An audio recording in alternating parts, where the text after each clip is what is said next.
Dice así, Mateo capítulo 5, versículos del 21 al 26. Oísteis que fue dicho a los antiguos, no matarás, y cualquiera que matare será culpable del juicio.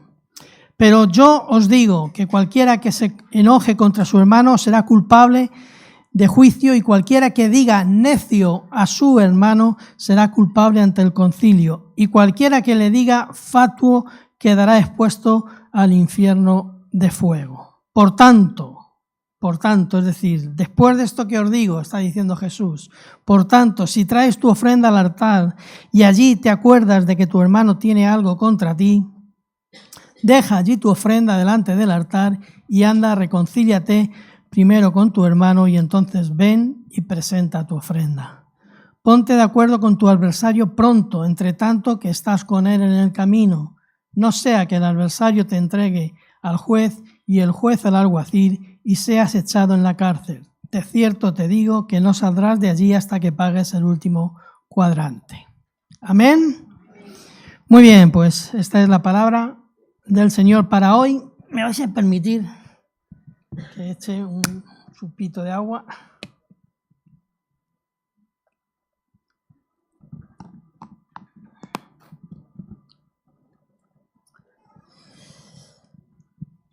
¿Alguna vez te has sentido herido por alguna palabra que te dijeron?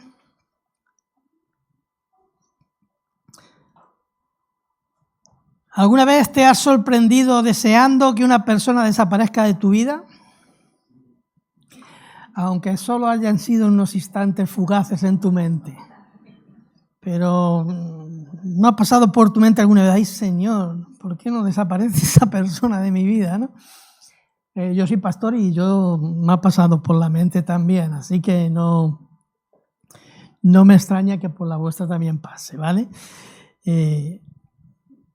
Jesús en el Sermón del Monte dirige su mirada no solo hacia nuestras acciones, hacia lo que hacemos de forma externa, sino hacia esas convulsiones internas de nuestro corazón que a veces nos llevan a pensar o a hacer o a desarrollar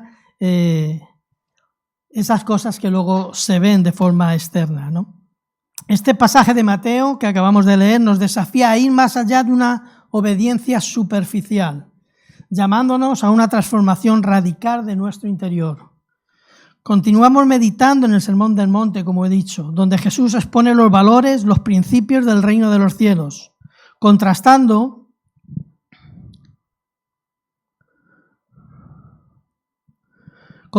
la justicia de los fariseos con la justicia que Dios demanda de aquellos que le aman y le sirven. Unos versículos antes Jesús ha declarado que no vino a abolir la ley, sino a cumplirla. Mateo 5, 17 y 20. Creo que ya os compartí de esto también. Y ahora comienza a explicar lo que esto significa en la vida diaria de quienes somos sus discípulos o nos declaramos seguidores de Jesús. El libro de Mateo es un evangelio dirigido principalmente a los judíos, mostrando a Jesús como el Mesías prometido y el Maestro que viene a cumplir, a completar la ley y los profetas. Acordaros que toda la ley y los profetas es una imagen, es una sombra, es una figura de lo que habría de venir, que era el Cristo, el Mesías.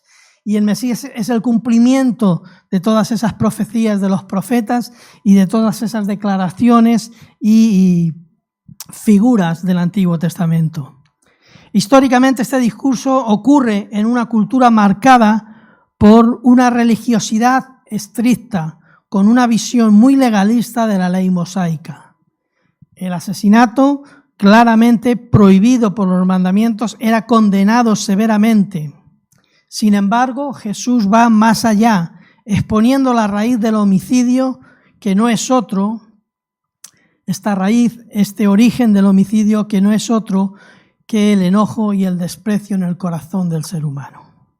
Teológicamente, este pasaje revela la insuficiencia de la justicia exterior y la absoluta necesidad de una justicia profunda, producida por la obra del Espíritu Santo en nosotros. Es decir, no valen nuestras obras visibles para reconciliarnos con Dios, sino que se exige una justicia mucho más profunda que llegue a la raíz de nuestro corazón, ahí donde surgen estos pensamientos, donde surgen estas ideas, ¿no? Y esa justicia solo puede venir de nuestro Salvador, de Cristo nuestro Señor, a través de la obra del Espíritu Santo en nuestras vidas. Jesús no solo prohíbe quitar la vida, sino también destruir la dignidad de otra persona con palabras, actitudes incorrectas, insultos o manipulaciones de cualquier tipo. Todo aquello que atente a la dignidad de otra persona es equivalente al suicidio. Las palabras que utilizan necio o fatuo, decimos, ¿y esto qué palabrita? No significa, si la traducimos al español es muy sencilla, es tonto. ¿Y cuántas veces decimos qué tonto eres? ¿Verdad? ¿Con qué ligereza usamos esta palabra? Sin embargo, si la dices con todo el contenido emocional de tu corazón, estás puesto al mismo nivel del asesinato. O necio, todos sabemos también el significado de necio, ¿verdad? Pero es tremendo, ¿no? Cuando descubres que no solamente los hechos o nuestras acciones, sino también lo que surge de nuestro corazón con insultos, con palabras inadecuadas o incorrectas hacia otra persona, atentando a su dignidad, atentando a la propia persona, también está considerado al mismo nivel que el asesinato. La enseñanza de Jesús en este pasaje tiene que ver con la verdadera ética del reino, una ética que traspasa la superficie y penetra hasta lo más profundo del ser humano. El reto y el desafío de Jesús en este texto que acabamos de leer sigue vigente para nosotros hoy día y nos lleva a contestarnos una pregunta. No hace falta que levantes la mano, no hace falta que la contestes en voz alta, es una pregunta para ti, para tu interior, para tu corazón. ¿Vivimos una fe de apariencias o permitimos que Jesús transforme nuestro corazón, llevándonos a una vida de perdón y de reconciliación entre nosotros y con nuestro prójimo? Jesús es radical en estos versículos, por tanto debemos meditar en ellos con atención. Pasamos al punto A. Si queréis, ya hice la introducción, me parece, ¿no? Sí. Pasamos, ese es el bosquejo, para que sepáis por dónde voy. Y este sería el primer punto, el punto A de mi bosquejo, lo que Dios ha puesto en mi corazón. Martin Luther King decía, el odio no puede expulsar al odio, solo el amor puede hacerlo. De igual modo, Jesús, muchos años antes, ya nos llamaba no solo a no odiar, sino a amar de manera activa. Es decir, como cristianos, como hijos de Dios, como seguidores de Cristo, no solamente no debemos odiar, sino que debemos amar. Es decir, no nos conformemos con no odiar, sino que debemos amar de forma intencionada y de forma activa. Jesús cita el mandamiento no matarás y lo complementa con una enseñanza que va más allá de la simple prohibición de matar físicamente. El problema no está solo en el acto externo. Esto sería el paso final, la conclusión final de algo que nace y se germina en el corazón del ser humano. Jesús señala y pone el dedo en la insuficiencia de la justicia basada únicamente en la observancia literal de la ley. El reino de Dios demanda una justicia superior que brota de un corazón transformado por Cristo. En los tiempos de Jesús, muchos creían que cumplir la ley era suficiente para agradar a Dios, pero el Maestro deja claro que el verdadero problema es mucho más profundo. Esta enseñanza rompe con la comodidad religiosa. No basta con no cometer asesinatos, no basta con no robar, no basta con cualquier cosa de esas que sabemos que no debemos de hacer, sino que no basta con no cometer asesinatos, es necesario erradicar el odio, el resentimiento, la amargura y el desprecio del interior de nuestro corazón. Es el Espíritu Santo quien nos revela la intención detrás de cada acción nuestra, mostrándonos la necesidad de humillarnos y depender de la gracia de Dios en cada pensamiento. Jesús no deja espacio a la hipocresía.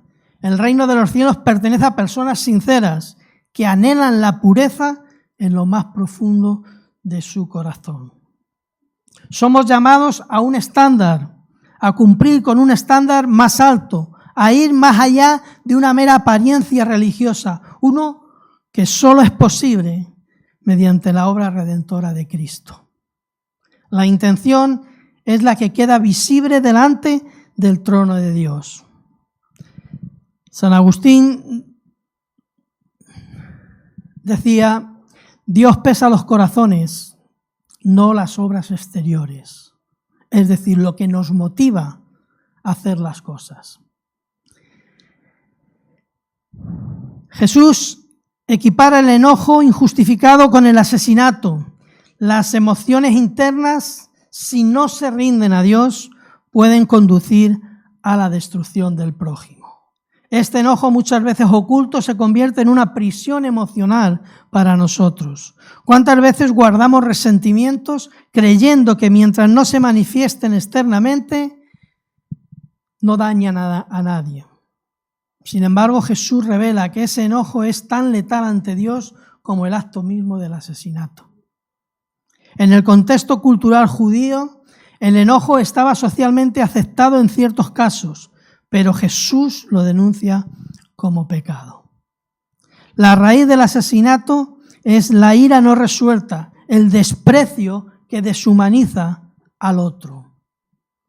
Solo el Espíritu Santo puede arrancar la raíz de amargura y sustituirla por el fruto del Espíritu. El enojo no solo destruye al otro, sino que nos destruye a nosotros mismos, nos autodestruye, nos separa de Dios y de la comunidad. Es una cadena invisible que Jesús vino a romper y que Jesús quiere romper en nuestras vidas. Pablo escribe a los Efesios en el capítulo 4, versículos 26 y 27 y dice: airaos, pero no pequéis, no se ponga el sol sobre vuestro enojo, ni deis lugar al diablo. ¿Nos airamos? Sí, nos airamos. Hay algunas veces que verdad que tienes que... Ay. Pero mira lo que dice la Escritura: airaos, pero no pequéis. No le des más lugar a esa ira de la que es necesaria. No se ponga el sol sobre nuestro ojo. No acabe el día sin solucionar ese problema que ha generado ira en tu vida contra alguien o con alguien. No dejes, especialmente para matrimonios, pero es para todo el mundo, ¿eh? Aquí no dice que sea solo para matrimonios. Pero cuántas veces en casa, nosotros lo tenemos muy claro, mi esposa y yo. Podemos haber discutido durante el día, pero a la cama nos vamos abrazaditos los dos, como dice la canción. Nos vamos con las tareas hechas y los deberes hechos y los problemas o los encontronazos que hayamos tenido solucionados. Pero lo mismo sucede en el trabajo. El trabajo es un sitio donde tienen mucha fricción. Que si yo estoy haciendo más, que si me has dejado esta carga para mí, que si yo he partido más kilos de chuletas que el otro. En fin, no sé, siempre le pongo de ejemplo, no sé, algo tienes con el espíritu, pero a mí no me mires, ¿no? Pero verdad que hay trabajos, el de ella en el supermercado, pero el mío en un almacén de logística, con camioneros en los muelles que están deseando irse, que el reloj no les da para llegar al otro lado, allí saltan chispas. Que me dé la documentación, que espérate que el ordenador se ha atascado, que la impresora no va, que no hay folios, no des explicaciones, allí saltan las chispas de todas maneras. Ahora, no dejes. Digo así porque nosotros fichamos con el dedo, ¿no? Con el pulgar. No fiches la salida del trabajo sin arreglar el asunto con quien hayas tenido algún problema antes. Que cuando llegues a casa tú estés en paz con el Señor y en paz con el compañero de trabajo o con la persona con la que has tenido un problema. O si entro en reuniones de vecinos ya ni te cuento, ahí mejor no entramos, ¿no? Porque allí ya los cuchillos se lanzan directamente, ¿no? Pero igual, no acabe la reunión sin aclarar las cosas y quedar en paz con todos y cada uno de los vecinos, ¿no? Airaos, pero no pequéis, no se ponga el sol sobre nuestro enojo, ni deis lugar al diablo, porque si no lo haces así, estás dando lugar a que el diablo tome partido en tu vida. Y no hay peor cosa que el diablo en tu vida vaya por delante de ti. Por delante de ti el Señor abriendo camino siempre. La voluntad de Dios, la palabra de Dios, pero no demos lugar a que el diablo tome el control o nos vaya marcando el paso. Jesús advierte sobre el uso de las palabras. Jesús advierte sobre el uso de las palabras ofensivas. Aquí utiliza la palabra necio. En griego es raka o paka. Se escribe paka pero se ríe raka. Cosas del griego. Es una palabra para definir necio. La Reina Valera lo traduce como necio. En la cultura donde la honra lo era todo, insultar era un acto gravísimo. Para la cultura judía, un insulto era un acto gravísimo. El desprecio verbal es un asesinato del alma. Nuestras palabras tienen poder para dar vida o para destruirla. Podemos alentar a alguien, podemos sacarle de la tristeza, podemos devolverle el gozo con nuestras palabras, como tú le hablas, como tú le compartes, como tú compartes con él tu testimonio, como tú le ayudas a fortalecerse. Nuestras palabras pueden dar vida en la manera en la que las usamos, pero también podemos hundir a una persona, llamarle tonto, llamarle necio, despreciarle con nuestras palabras, con nuestros insultos, con nuestras a veces ironías también, ¿no? Ahí tengo que confesar que soy una persona muy irónica, algunas veces hablando, y la ironía hace daño. Hace daño porque parece que lo dices ahí en tono de guasa, pero se clava hasta lo más profundo del alma de la otra persona. Entonces, cuidado, tengamos cuidado con la forma en la que hablamos porque podemos dar vida o podemos destruir. El insulto es una expresión de odio y Jesús advierte que quien insulta está en peligro del fuego del infierno. La advertencia es seria. Vivimos en un mundo digital donde las palabras vuelan en redes sociales. El Espíritu Santo nos llama a la responsabilidad. Yo ya me quité del X lo cerré mi cuenta y cerré la cuenta de la iglesia en X también y dije, no quiero más X. Todavía está el Facebook por ahí, no sé cuál es la última vez que publiqué. No publiqué nada y llevo meses o un año sin publicar, pero le tengo abierto. Pero es tremendo lo que corre por las redes sociales. Es tremendo las palabras que se usan en las redes sociales. Es tremendo cómo se usan las redes sociales para levantar odio, para crear malestar, para generar un clima de violencia. Con nada, con una noticia que es cierta, la doy 4 pinceladas, la cambio y digo que fue así en vez de que fue de la otra manera y se dispara y lo hemos visto recientemente. Todos sabéis lo que ha pasado recientemente. Cuidado con las palabras, cuidado con las redes sociales, con lo que recibimos, pero también con lo que retuiteamos o reenviamos o compartimos en otros canales, ¿verdad? Examinémoslo todo bien antes de reproducir una copia de algo que va a provocar contiendas o que va a provocar malestar. Vivimos en un mundo digital donde las palabras vuelan en redes sociales, como he dicho, y el Espíritu Santo nos llama a la responsabilidad. Seamos responsables también ahí.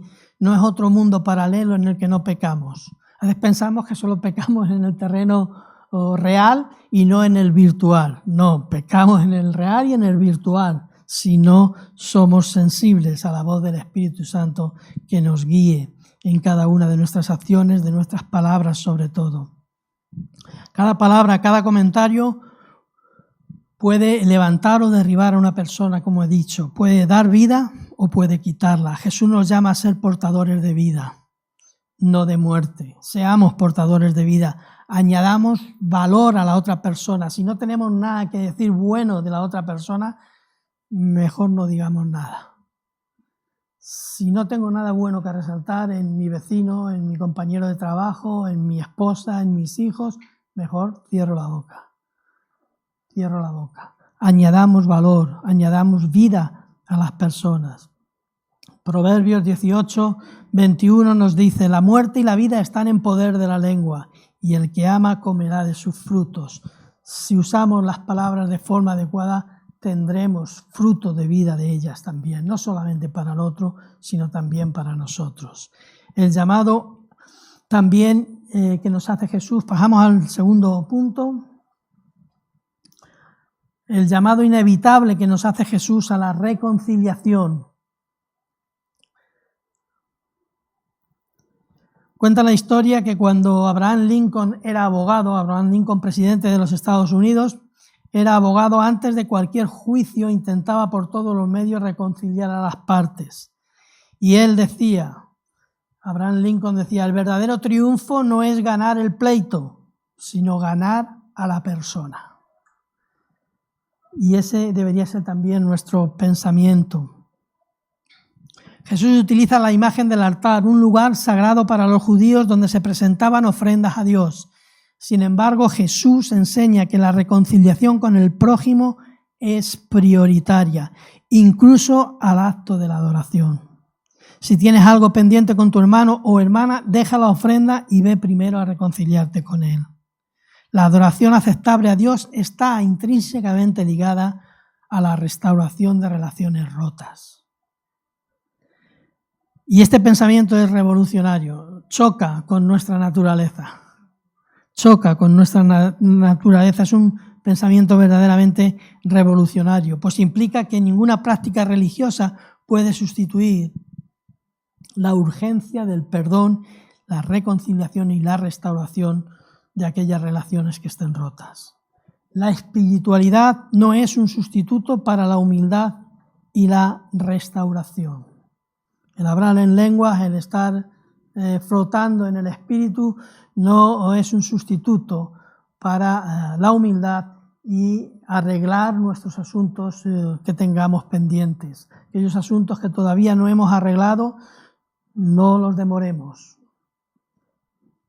El altar pierde sentido si no hay paz en el corazón. La reconciliación es urgente, no es una opción, no es algo que te deja el Señor ahí, bueno, tienes esta opción de la reconciliación, no, es urgente.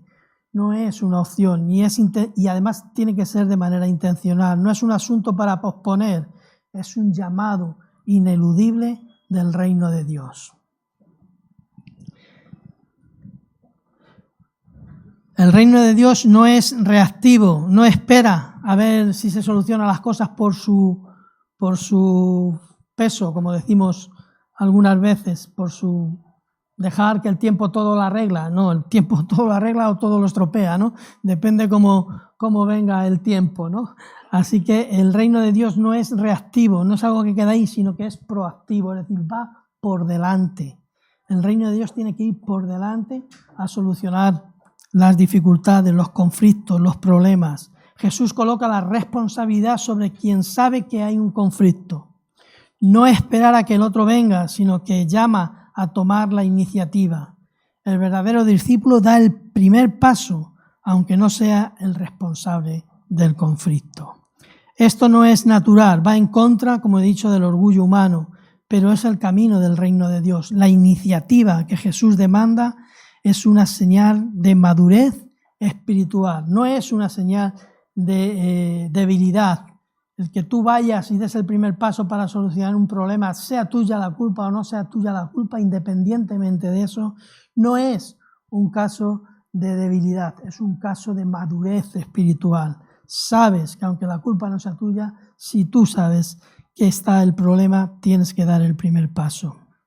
El primer paso casi siempre es más difícil, pero es el que abre la puerta a la gracia y al poder restaurador de Dios.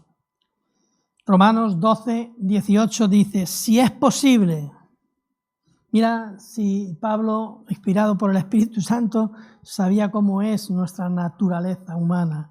Dice, si es posible, en cuanto dependa de vosotros, estad en paz con todos los hombres. Con todos los hombres. No dice solo con los hermanitos de la iglesia, ¿eh? Y aquí ese todos los hombres, también entráis las mujeres aunque no lo ponga, ¿eh? Que me estáis mirando como diciendo eso, no. Lo estamos entendiendo todos, ¿verdad?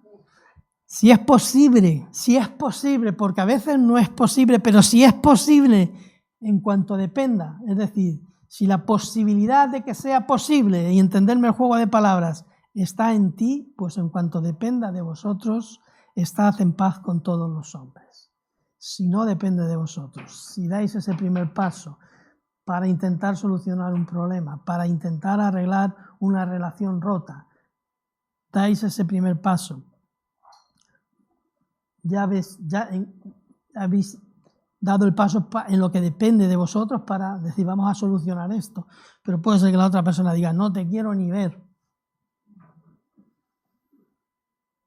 pues no te enciendas en ira, quiero decir, simplemente di bueno, hasta aquí llegué, Señor, di el primer paso, en cuanto dependía de mí lo he dado, ahora lo dejo a que tu Espíritu Santo obre en el corazón de la otra persona.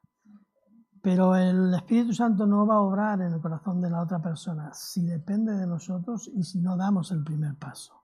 Por eso, si es posible, y vuelvo al texto de Pablo en Romanos 12, 18, si es posible, en cuanto dependa de vosotros, estad en paz con todos los hombres.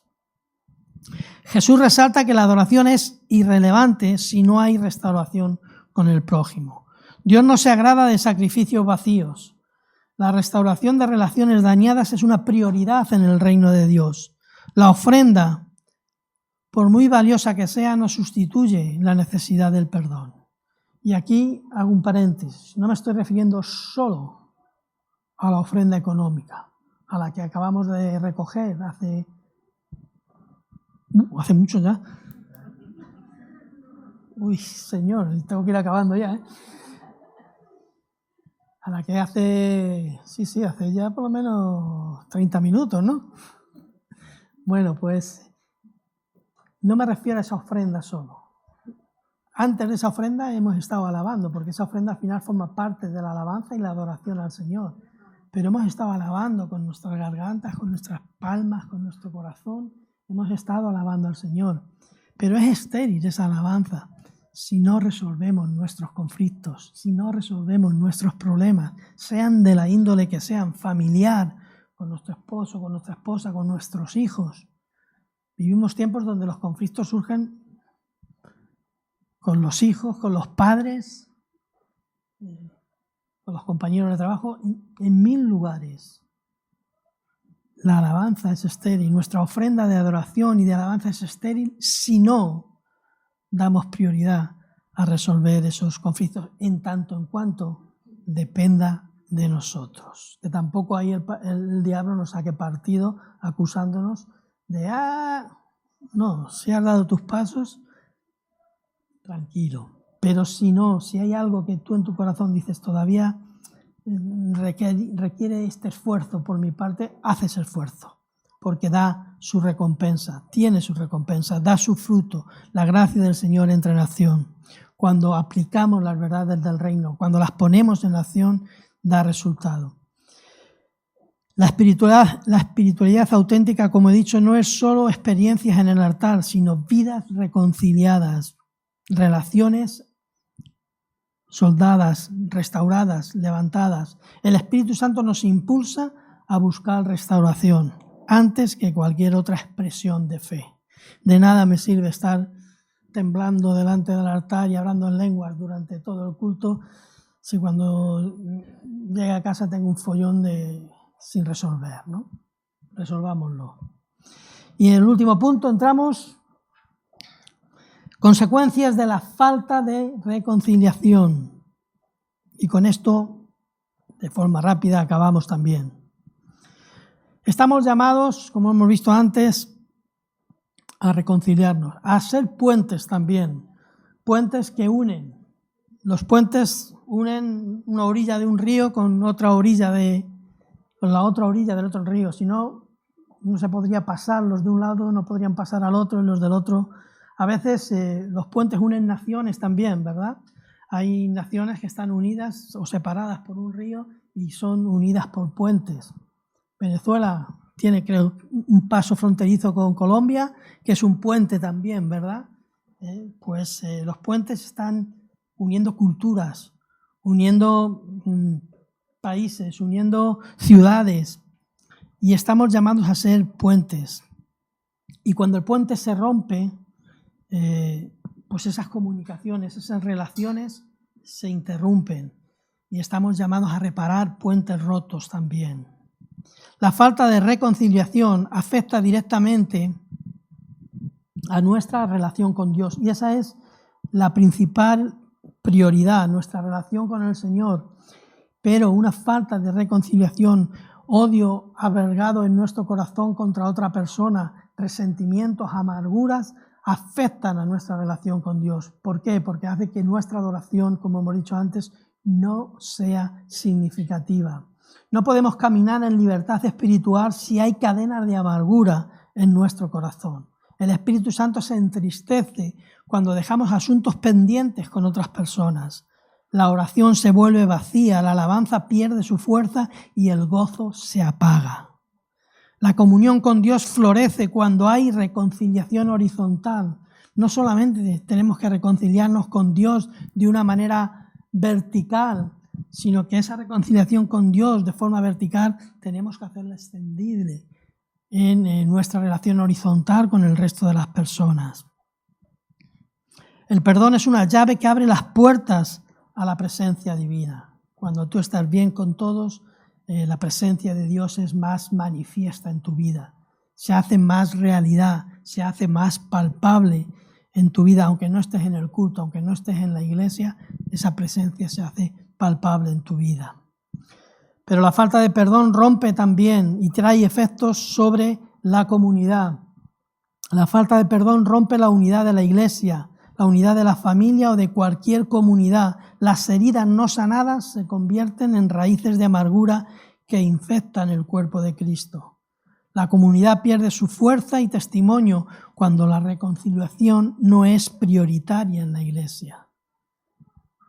Pierde fuerza el testimonio de la iglesia.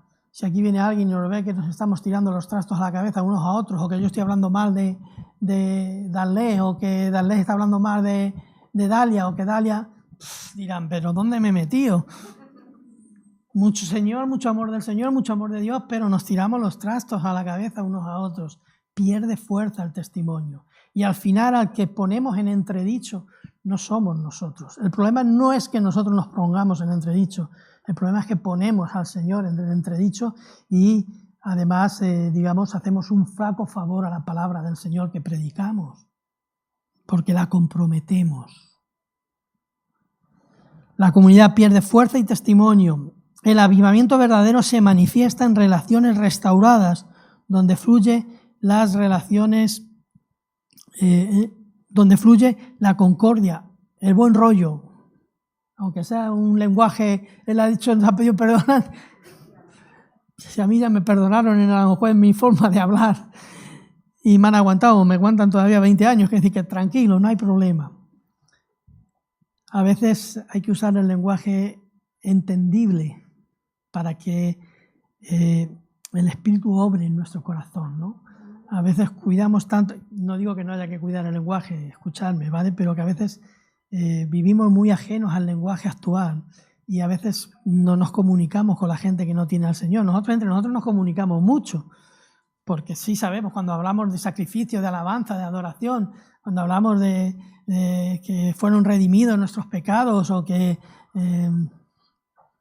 el Cordero fue inmolado, lo entendemos aquí, ¿verdad? Tú salte ahí a la placita esta de aquí abajo y habla en ese lenguaje, ¿verdad? ¿Este es donde ha salido? Tenemos que adaptar, no cambiar el mensaje, pero sí adaptarlo al lenguaje actual y que la gente lo entienda. Yo soy amante de la Reina Valera, pero reconozco que la Reina Valera para mi hija es un tocho.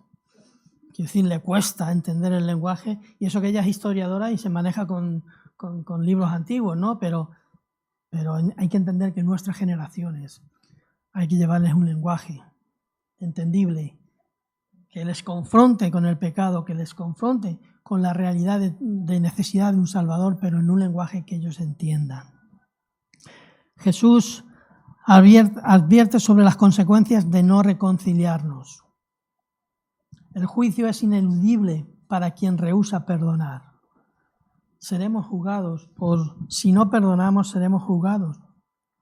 El infierno es una experiencia presente para quienes se niegan a la misericordia. A veces pensamos en el infierno solo como algo que va a venir cuando muera para aquellos que no tienen a Cristo. Pero podemos vivir un verdadero infierno en la tierra si no somos capaces de perdonar. Podemos vivir amargados, llenos de resentimiento.